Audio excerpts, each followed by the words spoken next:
সারা দিন উপবাস করে আছো, এখন তো তোমার উপবাস ভঙ্গ করার সময়, তাই আর দেরি করো না, খেয়ে নাও, খাও।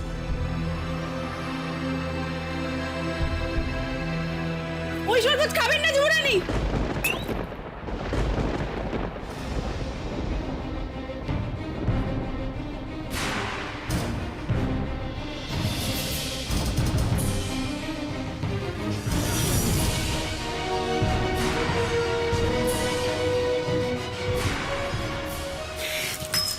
তোমার জন্য এই শরবতটা পুরো নষ্ট হলো।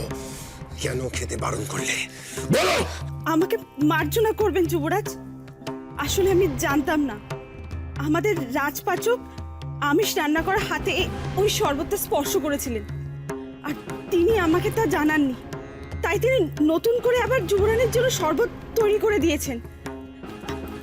আমাকে ক্ষমা করুন যুবরাজ। সে কি কথা? তোমার রাজপাচককে সাবধান করা উচিত ছিল। যাও গিয়ে রাজপাচককে বলো এই কদিন কিরণের রান্না অন্য স্থানে করতে, যেখানে আমিষের কোনো স্পর্শ থাকবে না। এর জন্য তোমাকে দণ্ড পেতে হবে। এ কি কুমার, তুমি এতটা কেন রেগে যাচ্ছ? তোমার তোমার শরবতটা পুরো নষ্ট হয়ে গেল কিরণমালা, একটুও খাওয়া হলো না। তাতে কি হয়েছে কুমার? ও তো আমার জন্য আরেকটা শরবত বানিয়ে নিয়ে কিন্তু এসেছে। তোমার এই শরবতটা তো খাওয়া হলো না। এতে কি এমন বিশেষত্ব ছিল যে তুমি এতটা উত্তেজিত হচ্ছ? এতে বিশেষ কিছু ছিল নাকি?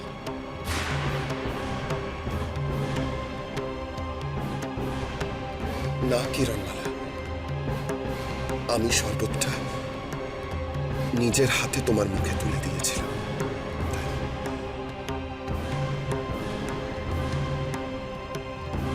সে তো ঠিকই, কুমার তোমার উপবাস ভঙ্গের জন্য নিজে হাতে তোমাকে শরবত খাওয়াতে চেয়েছিল।